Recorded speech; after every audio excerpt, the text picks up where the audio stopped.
Hi everyone, thanks for joining. I'm just going to give it one more minute just to allow a few more people to join the call and then we'll get started.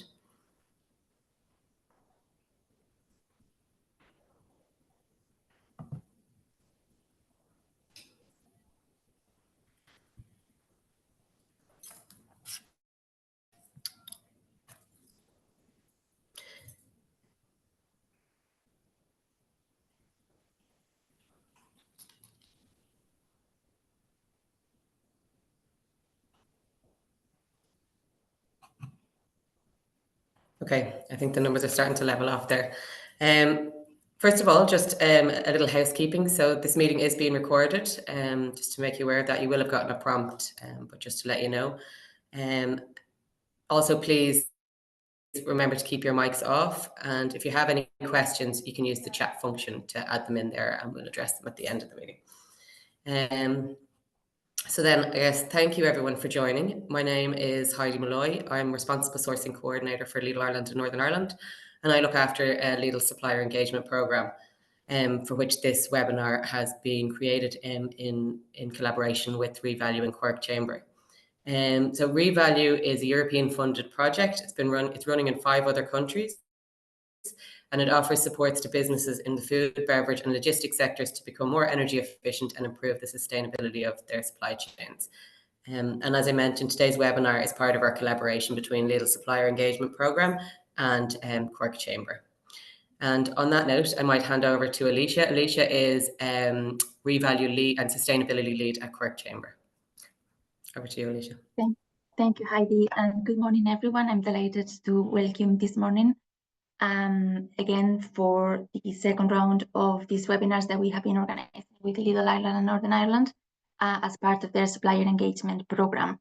So before our speakers start, I'm just gonna present a little bit about what REEValue is and some of the announcements that we have. So REEValue is co-funded by the European Union, so by the LIFE program funding.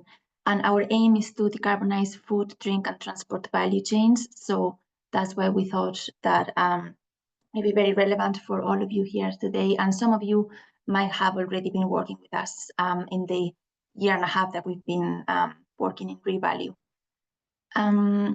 As I had mentioned, we are in other different countries, but just to give you a quick overview of our expertise in the team. So we have business representatives such as ourselves in Cork Chamber covering Ireland.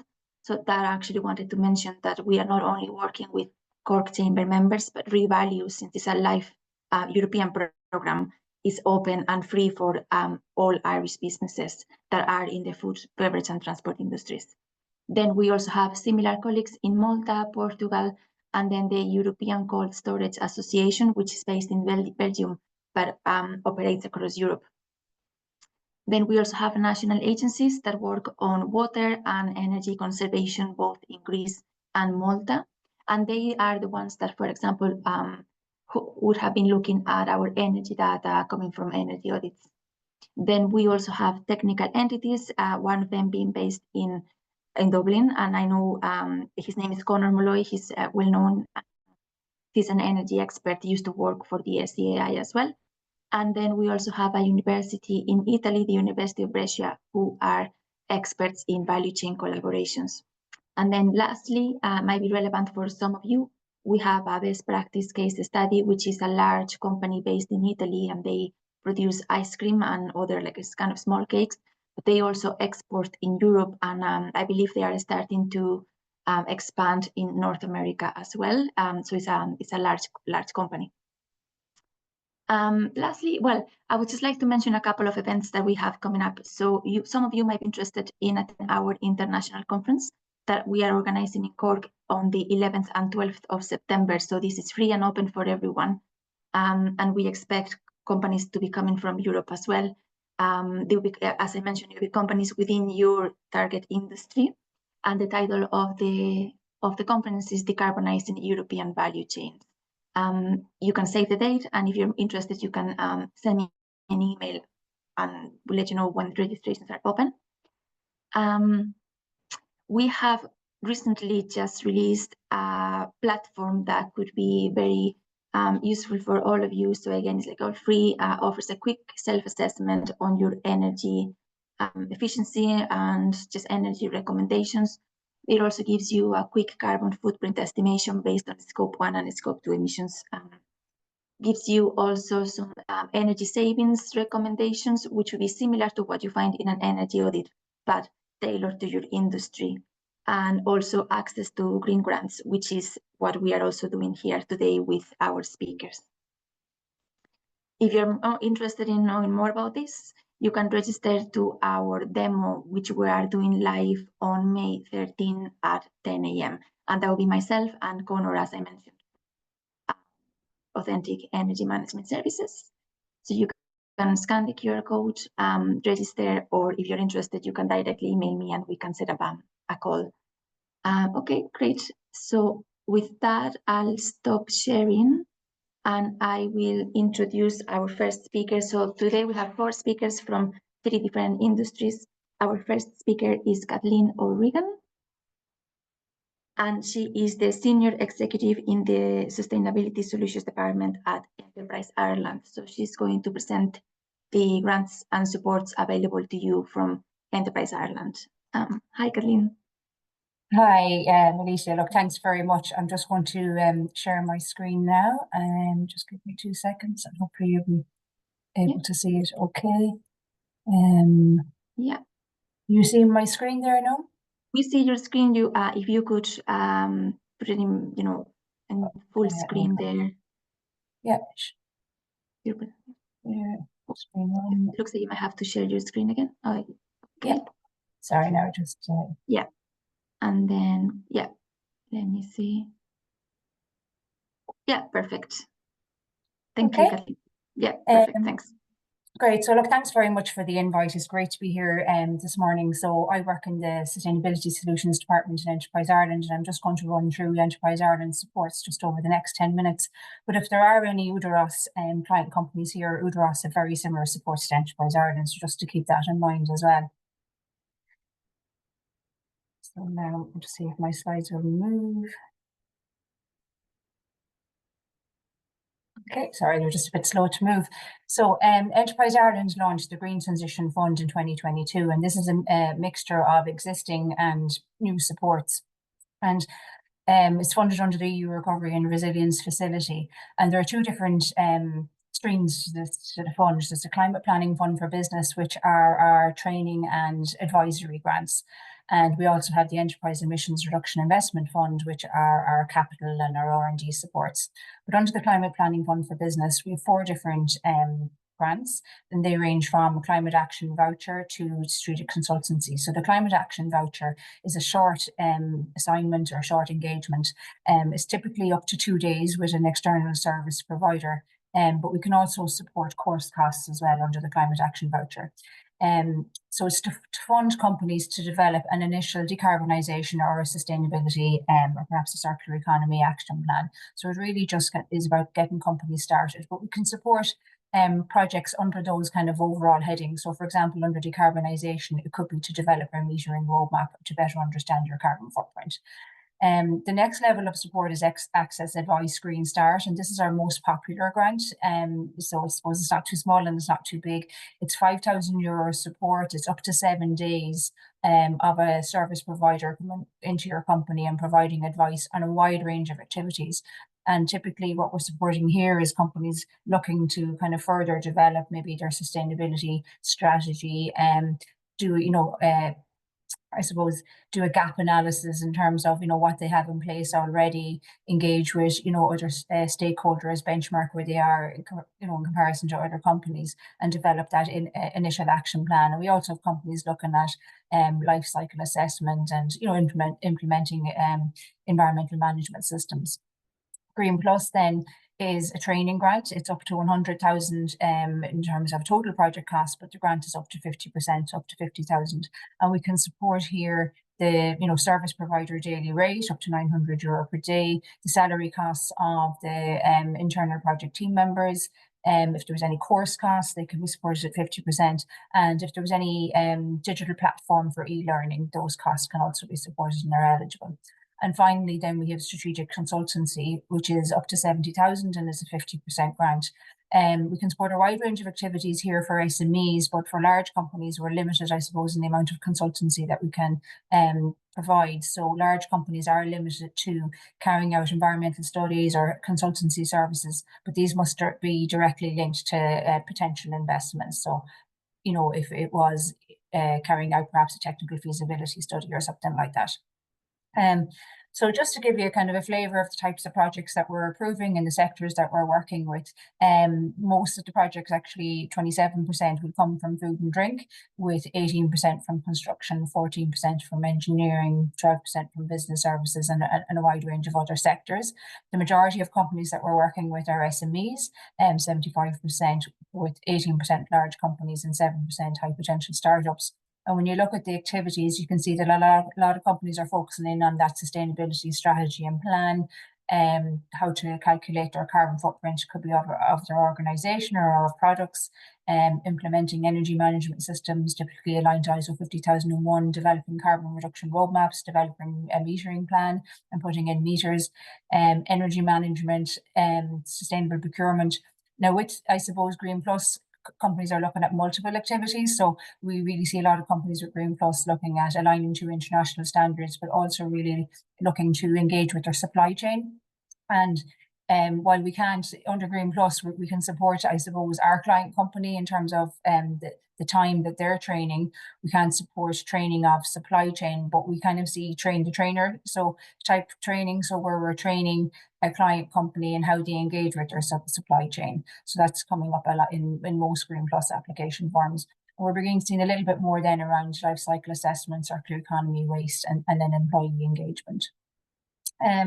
So just in terms of some of the projects, I suppose, under Green Start, and I have a few different examples here from different sectors. Passive Sills, a small company in Cork, was how to carry out a life cycle assessment, whereas the other projects there are generally around developing a sustainability strategy and plan, or an ESG strategy.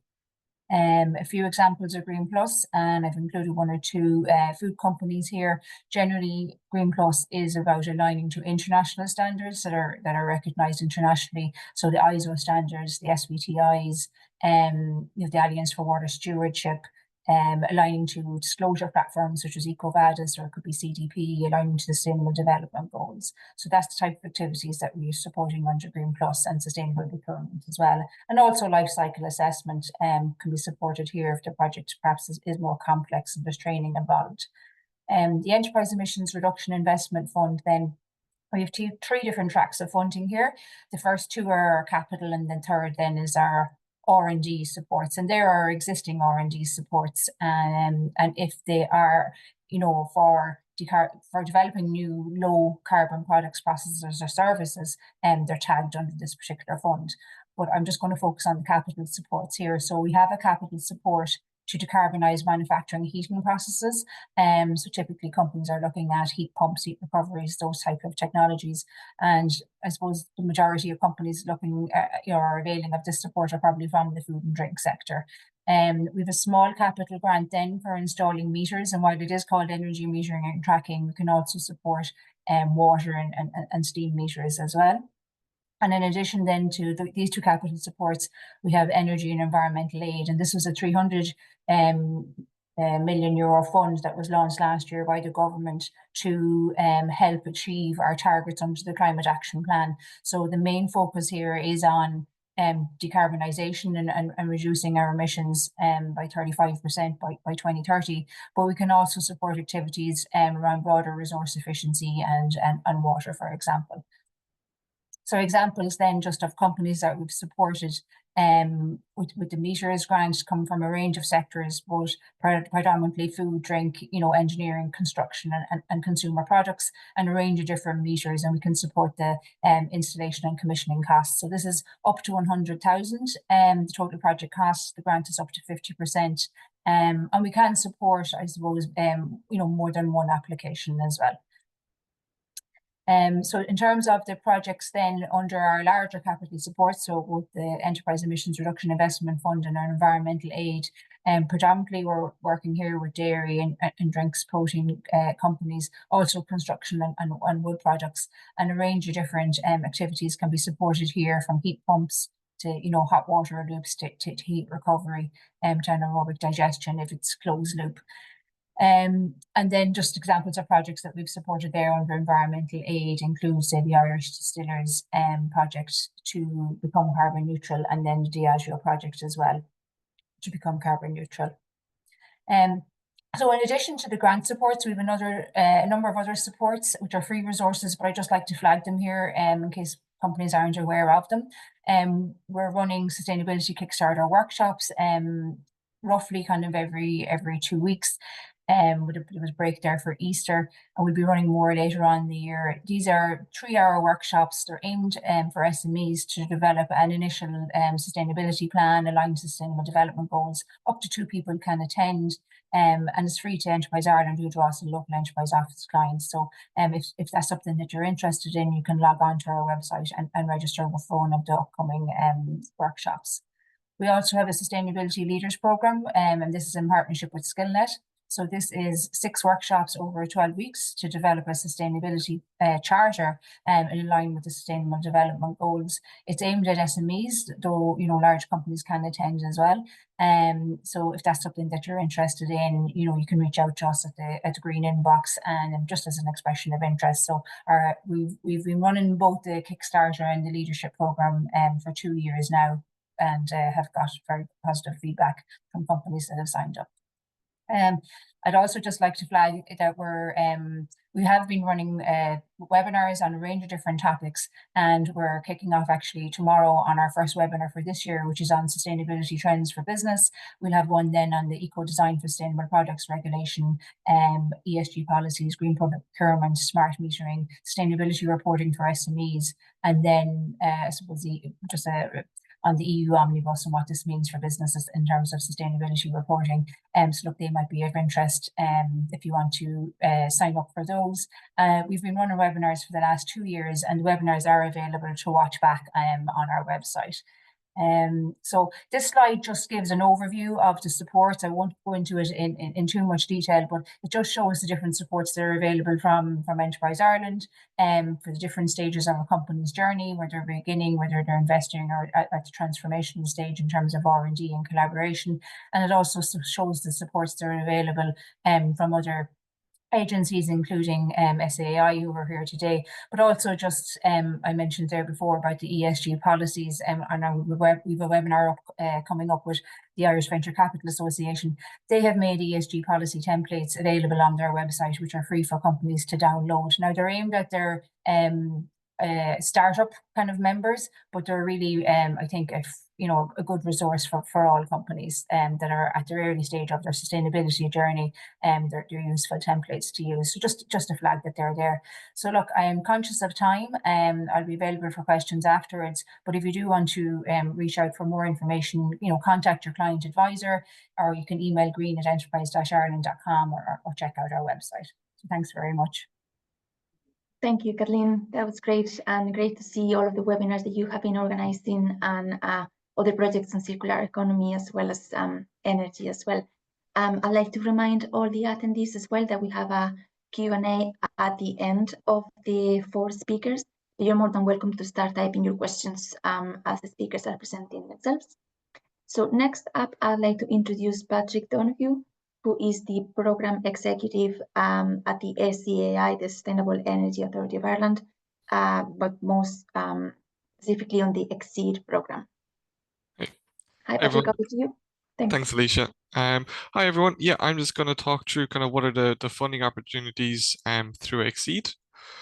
So just as an FYI, EXCEED stands for Excellence in Energy Efficiency Design.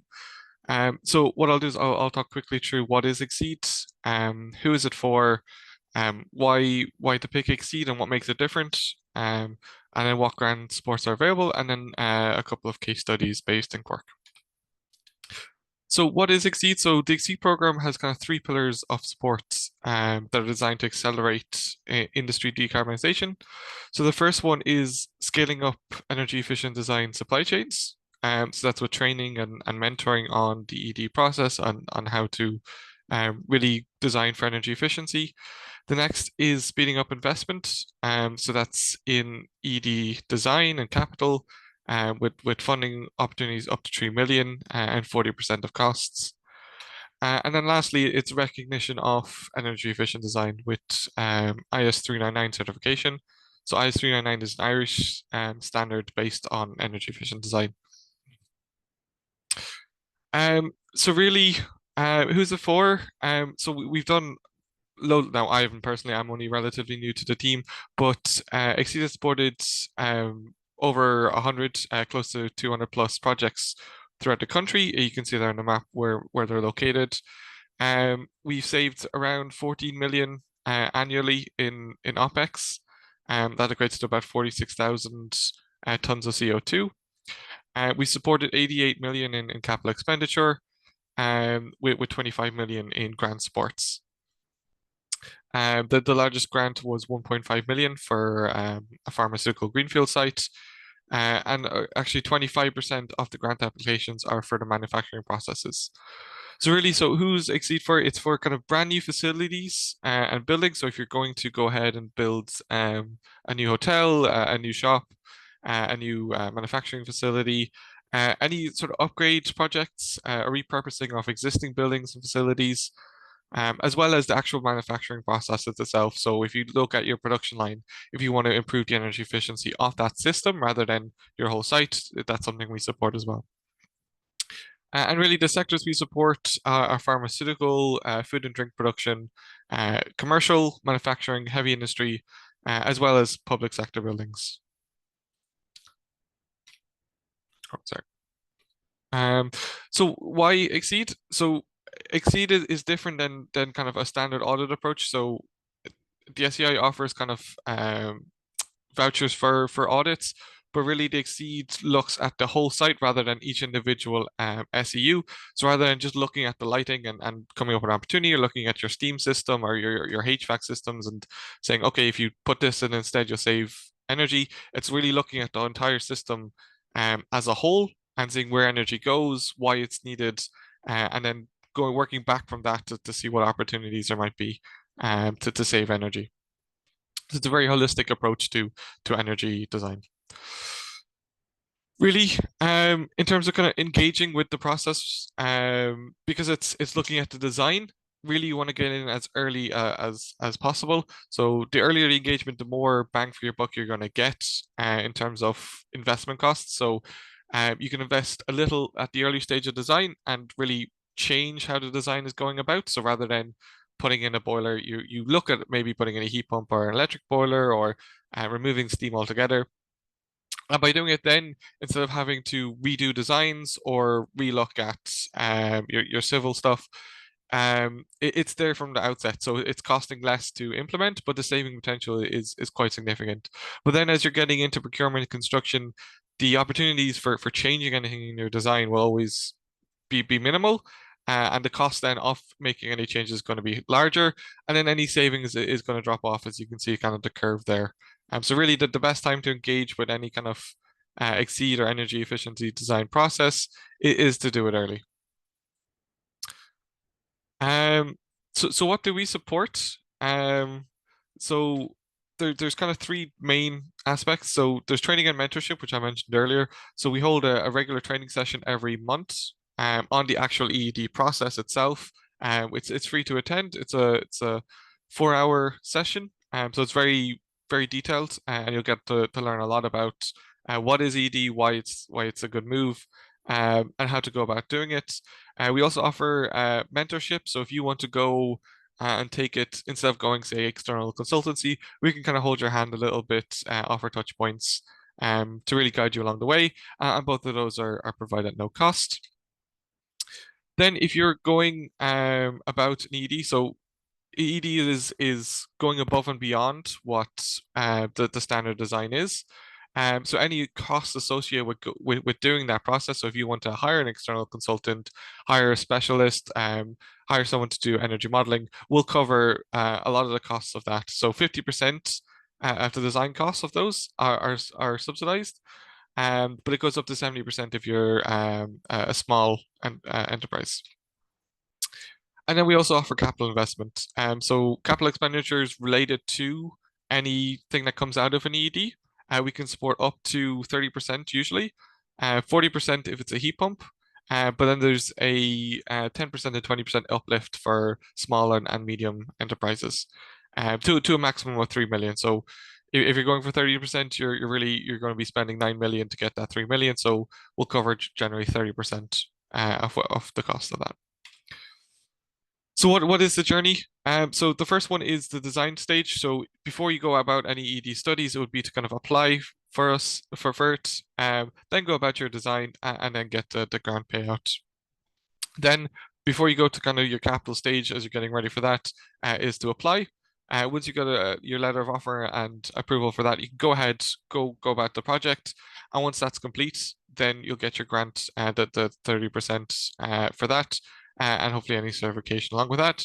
And then if you're doing an MNV, so if it's a larger project and you're going for other supports like EOS and you need an MNV, you can get additional support for that as well. And then just a quick summary. So the stage one, so that's any pre-investment costs. That's the ED expert professional fees, energy modeling, specialist consultancy fees. If you're a large organization, that's 50%, medium 60, and small 70%. And that's based on the EU SME definition. Then stage two for capital costs, it's up to 30%. For a large, 40% for a medium, and then 50% for small organizations. That's any equipment costs, installation costs, and as well as professional investment fees. And I think that's just the grant supports. And then two quick case studies, so just that are based in Cork. So the first one is actually the Port of Cork. So they went through the Exceed process, identifying kind of several different areas for energy savings. It's the world's second largest natural harbour, and they've managed to save around 14,000 in annual energy costs, and they're going to be saving that every year. 77 tons of CO2, and 146,000 kilowatt hours. So as well as it's about a 4% reduction in energy, as well as reduction in noise pollution and improved air quality.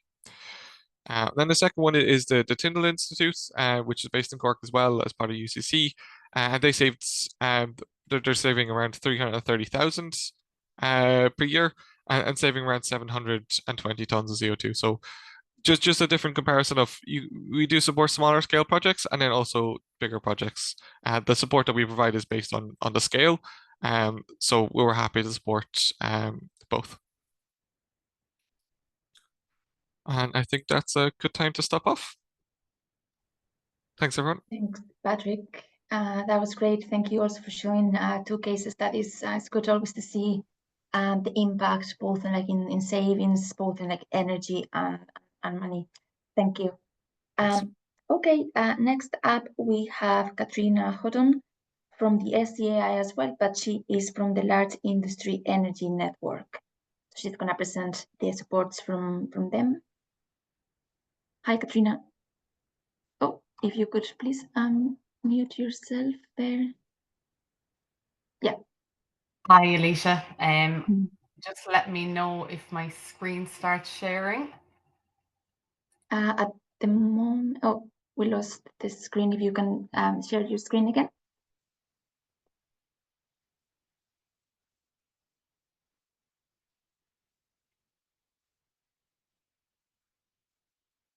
It's loading on my side. Very slow on my side too. Yeah, so if you could now make it full screen and I'll let you know if it's working there. Yeah.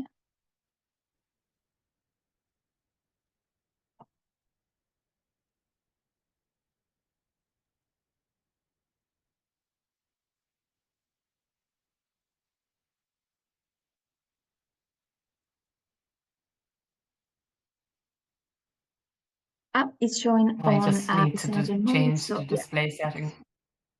yeah.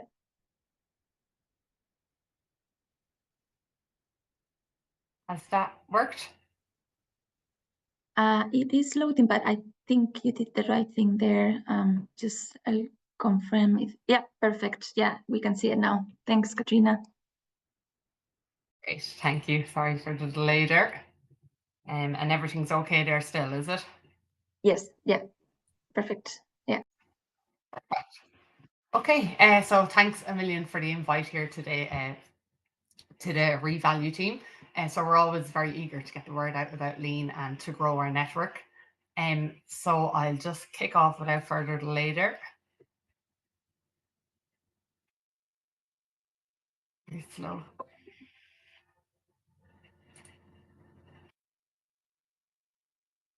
Has that slide changed for you? Not yet, but it seems that it might be a bit delayed. Yeah, I think it just takes a couple of seconds for us to see it, but it's working. Thank you. Okay, so what is the Large Industry Energy Network? So Lean is a voluntary network of over 210 members. I think it sits at around 214 members now across a range of Irish sectors, and they're striving to improve their energy efficiency and to reduce their energy consumption. And I suppose the ultimate aim is to decarbonise. So the criteria to join Lean is pretty straightforward. So companies just have to have an annual energy spend of over €1 million and to be certified to ISO 50001 or to be pursuing certification. So the network is free to join, and it comes with lots of supports and benefits that I'll just get into on the next slide. But we do, however, ask questions to complete an annual Lean questionnaire. And so this questionnaire is used to measure Lean member performance against the national targets. And I do want to highlight that the questionnaire is confidential. So we don't share individual data or personal data. However, we can sometimes share aggregated data in reports and sometimes back to the Lean network.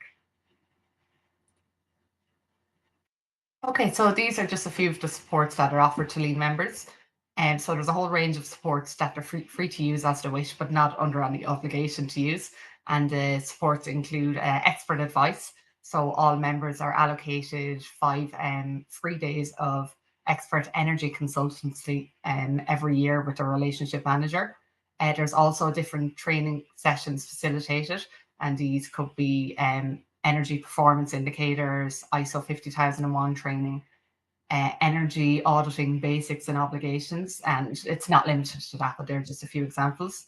And then we hold special working groups, and the special working groups are focused on, I suppose, the key challenges facing industry members, and they're kind of tailored every year to the needs of the network. So the event or the supports that we offer are facilitated both online and in person, just depending, I suppose, on the requirements and the context. Okay, so Lean objectives and Lean link. So the overarching Lean objective is to reduce absolute emissions through energy savings and through energy efficiency. And we can do this not only with the supports that we offer, but just by creating a collaborative network for all the ambitious, I suppose, Lean members that want to share knowledge and information.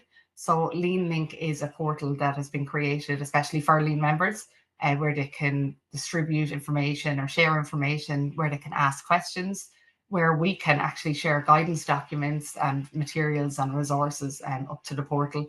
And also the portal is used by Lean members to sign up to any upcoming events, Lean events. And Lean Link is open to all Lean member employees. So it's not just management or energy managers, all employees within the Lean member companies are permitted to join Lean Link portal.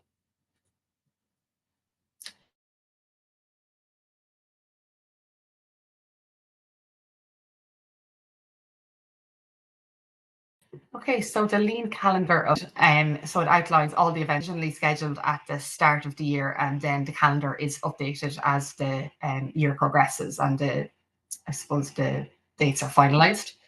So in 2024, there was 40 events that were facilitated between online and in person. So we received a total of 989 attendees to these events. 332 people attended at least one event. So that means some people attended more than one event or multiple events. And then 104 companies were engaged in the events and the sports that we offered. So we are optimistic that in 2025 that these numbers will increase again.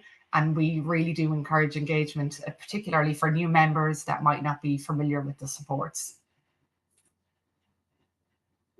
Okay, so the special working groups, these focus on specific energy and decarbonisation challenges that face a large number of lean members.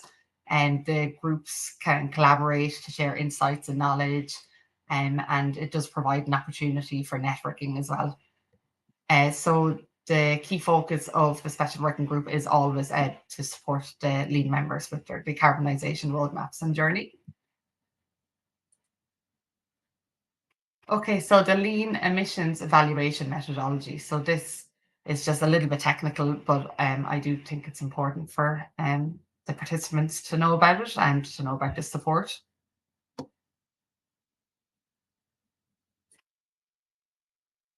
Okay, so traditionally, the Lean Network was focused on supporting energy management, and it still is, but it is evolving to meet the needs of the clients. So from client feedback, it indicated that members wanted support with emissions reduction. And the Lean program was conscious that while we were gathering all this energy data from companies, it wasn't really benefiting them or being fed back or shared to the members. So the emissions evaluation methodology was developed with the aim of supporting industry decarbonisation and lean member decarbonisation. So the emissions evaluation methodology, it consists of the EEM methodology, a decarbonisation tool, and then the decarbonisation document for industrial sectors in Ireland. So it aims to assist members to quantify their emissions and set decarbonisation targets and monitor progress. So it was launched in March 2023 following a consultation with the lean members, and it's aligned with the Greenhouse Gas Protocol and ISO 14064. And the proposed ISO 50001 Part 2, which is actually in development at the minute, and it's now called ISO 50100. So the emissions evaluation methodology can support companies' sustainability reporting obligations. Okay, so the decarbonisation tool, this is only available to lean members, and it's integrated into the lean questionnaire. And the tool is actually split into two parts. So the first part pulls the company's historical energy data and uses then the emissions factor that I think are integrated into the tool to quantify companies' carbon footprint. And then the second part of the tool is where companies set energy reduction targets for the future and using their baseline year as the benchmark. So the tool does assist companies in identifying pathways to reduce their emissions and reach their targets. And all formulas are built into the tool, and lean members have found it extremely valuable once they get the hang of using it, which their relationship manager can help them with. And then finally, I'll just quickly add in this little lean dashboard development. So it's just to give you an indication of the type of data and aggregated data that we collect and report on while maintaining confidentiality. So on the top left, we've comparison of the national targets, industry targets versus lean member scope 1. And then underneath that, we have the sectoral breakdown for reporting companies. And beside this then is the scope 1 and scope 2 emissions per sector. And as expected, you'll have like manufacturing and like the mining and kind of mineral extractions are high in scope 1. And then data centers and electronics will be higher in scope 2. And then there's just the ISO 50001 and EMPIs, and the companies that are certified or engage in EMPIs. And okay, yeah, so thank you. I can take any questions at the end then. Thank you, Katrina. That was great. Thank you for showing the last slide as well with a kind of an overview of program. I could see that mostly food and drink industries were the ones with a lot of processing. Yeah. Yeah. Great. So our last speaker is Paddy Sweeney. He is the Managing Director of Improva, and he's going to be presenting on the Energy Efficiency Obligation Scheme. Hi, Paddy. We can see your screen, but if you could go to Display Settings and swap to present. Yeah. Let me see. Yeah, if you click in there, swap. Yeah. Is that coming up perfectly okay? Yeah, no, thank you. Thanks, Alicia. Okay, I think we're well on time, so I'll try not to upset that for you. Hi, everyone. My name is Paddy Sweeney, and I work with Improva. And a little bit different to the other organizations that have been presented here today. We're a private company, and we provide private supports for energy upgrade works as opposed to government supports. So I think Patrick mentioned earlier on the EOS scheme. The national target for energy reduction, as opposed to carbon, is split into two parts. So we have what's called an energy efficiency obligation scheme and alternative measures, which are carried out by the government. So the supports that SEI offer, carbon tax, VRT tax, those sort of measures, they all contribute towards the national target for energy reduction. From Irish perspective, it's split 40% between the government and 60% with the obligated parties. So the energy efficiency obligation scheme, basically it's a polluter pays. It's around the using energy suppliers to support people to save energy. So they've placed an obligation on anybody who supplies more than 400 gigawatts of energy per year to help companies, householders, homeowners reduce their energy usage across the country. So from our own perspective, Improva, it represents the petroleum products industry. So anybody who imports fuel into Ireland has an obligation under the Energy Efficiency Directive. And this is run through SEAI. And Fuels for Ireland would have combined all of those. It's a representative body who set up Improva and combined all of the energy petroleum importers to pool their obligation as one entity through Improva.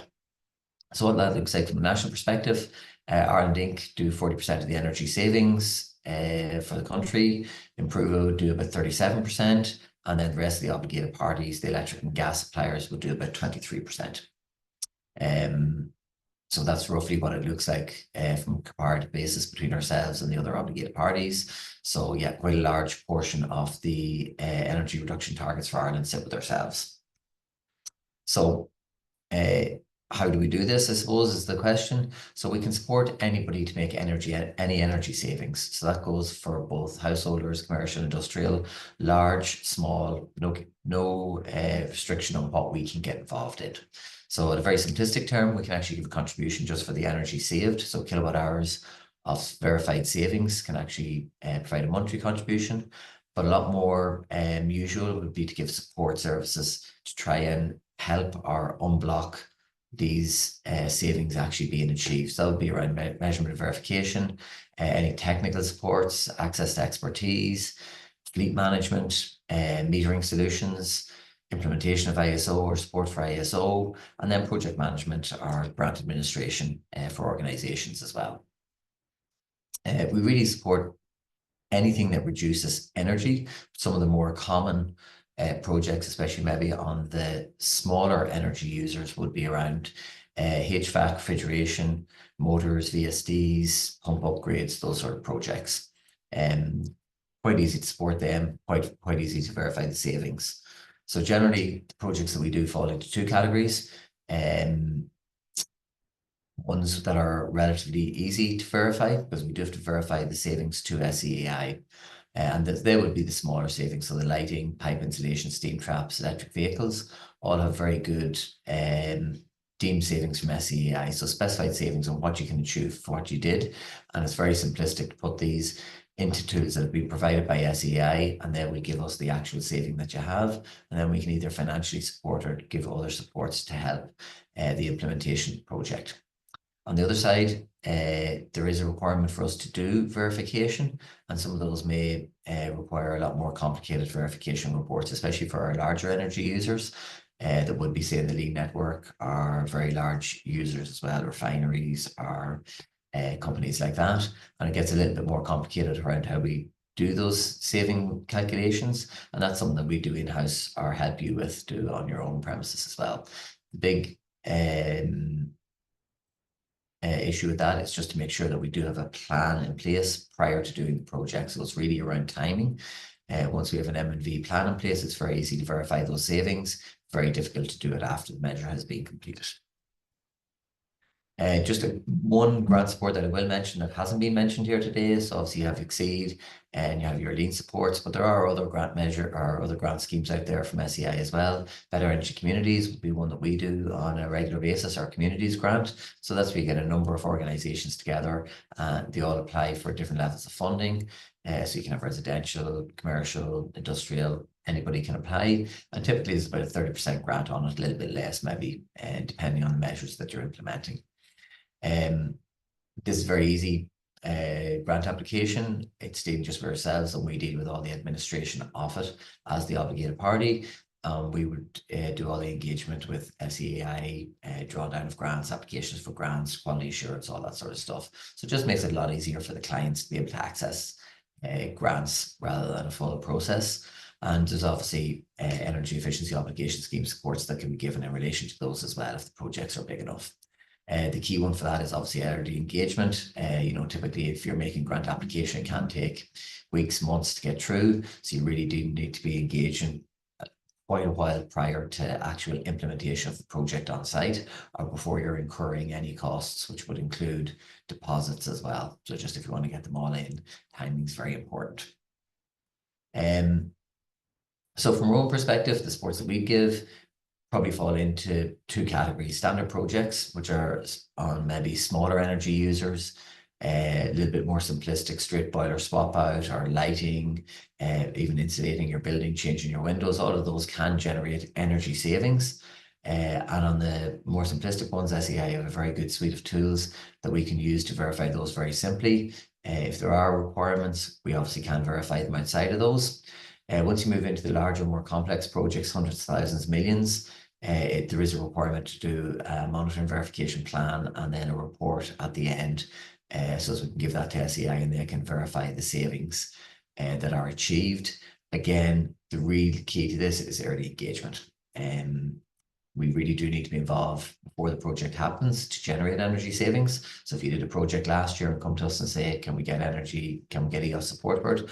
Fortunately, that's not the case. We do need to be involved before the project happens.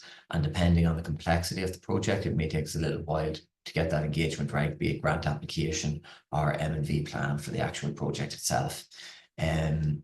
Certainly the REEValue portal is where you can register those projects, or you can come directly to ourselves as well if they're larger projects also. So yeah, hopefully we're still on time. Any other information you require on it, myself or Sean Farrell will be able to help if you have any questions. Thank you, Paddy, and thanks for mentioning REEValue. We are actually doing very good with time. I would just like to remind you, you can now start adding your questions in the Q&A for any of the speakers. And while you do that, I have some questions for you. So, Kathleen, from Enterprise Ireland, when you were presenting, can companies avail of more than one training grant under the Green Plus or more than one capital support? Yeah, no, so I suppose it depends on the support. So with the Climate Action Voucher, which is a fully funded support, companies can avail of one Climate Action Voucher. But under our other supports, companies can avail of more than one support. And we do find that companies that are availing of supports are availing of a second and perhaps a third Green Start, and also more than one Green Plus. I think we've our one or two companies on their third Green Plus at the moment. And it's not that companies have to kind of start with a Climate Action Voucher and move to a Green Start or Green Plus. So it depends on the needs of the companies and which support makes sense. Similar with the capital supports, I suppose companies can apply for more than one support, whether that be for the meters or for the larger capital supports. But I suppose the request is just that companies would, say if it was for meters, that they would look, not to apply for multiple kind of grants for meters, to look at it holistically from the very outset. But if it made sense then to break it up into 2 different projects, or if you were meeting the max thresholds, then yeah, companies can apply for a second support or more. Great, thank you, Kathleen. Patrick, from the Exceed program, so how do you quantify or score over and above for grant applications in Exceed? Yep, thanks, Alicia. So basically, there's generally like a baseline or normalized kind of expansion, or if you're doing greenfield site, it's really if you're copying and pasting, or what you would do if you didn't go through the Exceed program. So it's your basic designs. So putting in a boiler, standard HVAC systems, regular lighting, that sort of stuff. So it's really if you need to establish that before you're establishing what you're doing through Exceed. And it'll be more evident if you go through the ED process. It's very easy to kind of understand where that comes from, and you'll be able to see what going over and beyond is. Thank you, Patrick. And Katrina, how can Lidl suppliers become a member of the Lean program?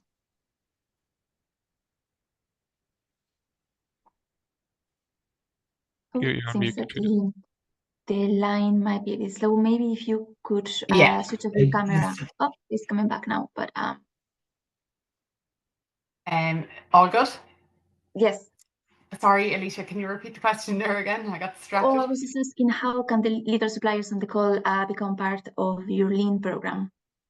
Okay, yeah, so they can email business@seai.ie, and that will then be distributed to our program. But I'll also add my personal email into the chat. So I'll add the 2 emails into the chat for anyone that's interested. Great, that'd be great, thank you. And if any of you email Katrina or any of our speakers after the call, if you want to mention that you coming from this webinar so we can measure impact as well, that'd be great. And then I see questions coming on the chat, but I have a last question for Paddy from Improva. So does the company have to have a large energy savings to avail of the EOS bonuses or EOS scheme? No, in short, take all savings. Ideally, like to see energy savings over around 100,000 kilowatt hours. But certainly on some of the more simplistic projects, it's very easy to verify them. So really the key is that the savings justify the verification method. We sit in the energy space as opposed to the carbon, so it's really kilowatt hours of savings annually that we're talking about. But generally, most projects that are worth doing are worth verifying, and there is some support available. So no limit on the lower side. Great, thank you, Paddy. So Heidi, over to you now for Q&A. I saw a few questions coming through. Yeah. So Katrina, the first question is for you from Shane. He says, are there any restrictions to the supports offered by the energy consultants assigned to Lean members?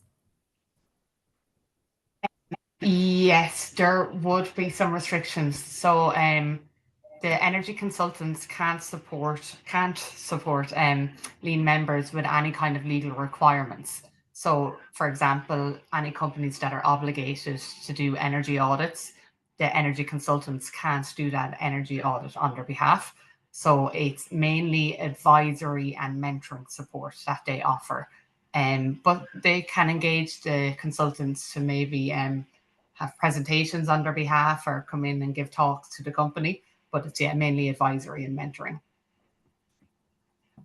Perfect. And then Jason has a question.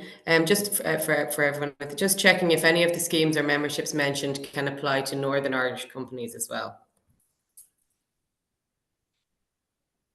I think I put that out to the group. I don't know. I don't believe we have any Northern Irish companies on the network, so I don't imagine so, but correct me if I'm wrong. Maybe if they have a legal entity within Ireland, but Yeah, I don't. From our own perspective, it's purely within the Republic. Now, some of the companies do also have processing plants or parts of their company that are based in Northern Ireland, but they wouldn't fall under our remit and generally don't fall under any of the grant supports offered by SEAI. They would have to be in the south. And similar with Enterprise Ireland, I suppose, we work with Irish businesses that are exporting or have the potential to export. We have a number of other supports not mentioned in today, the Shared Island Initiative, where we are working with companies north and south, but for the standard supports, no, it's with Irish companies. Heidi, just on the consultants as well, you know, that's because we aren't a state organisation, no state aid rules apply. So any of those additional services from the consultants, generally that's a lot of what we would supply as well, you know, help with the legal requirements or ISO or any of that sort of stuff. So we're quite able to fund those sort of resources if they're required as well. Okay, super. Thank you. And then I have a question here from Vicky for the SEI community grants. So this would be for yourself again, Paddy. Does the company have to organise other parties to participate, like homeowners and community groups, or how does that work? Yeah, no, so we do the aggregated application. So each individual company that comes to ourselves would just deal with ourselves, and they only have to deliver their own project. So they're standalone within that application, and we do numerous applications every year. So no requirement. However, especially for the larger organizations, we have run quite a number of successful applications. You know, maybe say with processing plants that would have suppliers where they would also support their suppliers through that grant application, or communities within their locality as well. So they could nominate community buildings to benefit from their energy savings if they're going through that grant scheme. But again, we coordinate all that. They just deal literally within the remit of their own site, and then we would deal with any of the community or any of the other organisations within the application. Okay, super. And then there was one question here from Shane for Patrick. I can see he's answered it in the chat already, but I'll just read it out. So, is it possible to submit a stage 2 application without submitting a stage 1 application first? Yeah, do you want to? Yeah, sure. Yeah, that is something we can support. So for stage 2, we're supporting someone who's gone through the ED process. So stage 1 is supporting the costs of going through that process. But if you go through it without going through a stage 1 application, we can still support it. There's some documentation requirements, so kind of the outputs of an EED. But if you have those without going for stage 1, that's still more than okay. Perfect. And then I just have a really quick question for Kathleen. Sorry, you mentioned that you do have some supports available to All Ireland in a different context. Would you be able to share some of that information that we can share to the suppliers after the call? Just conscious that we might have had some suppliers on the call who that might be relevant to. Yeah, it's the Shared Island Initiative. Now I think there's a closing date on it in early May, but it's something that will be open again for funding, so I can share some information on that afterwards. And it's with Invest Northern Ireland as well. Brilliant. Thanks a million. And that seems to be it for the Q&A for now. Yeah, thank you. Well, if there are no more questions, I suppose we can start closing the meeting for today. So first, I'd like to thank all of the attendees for joining us.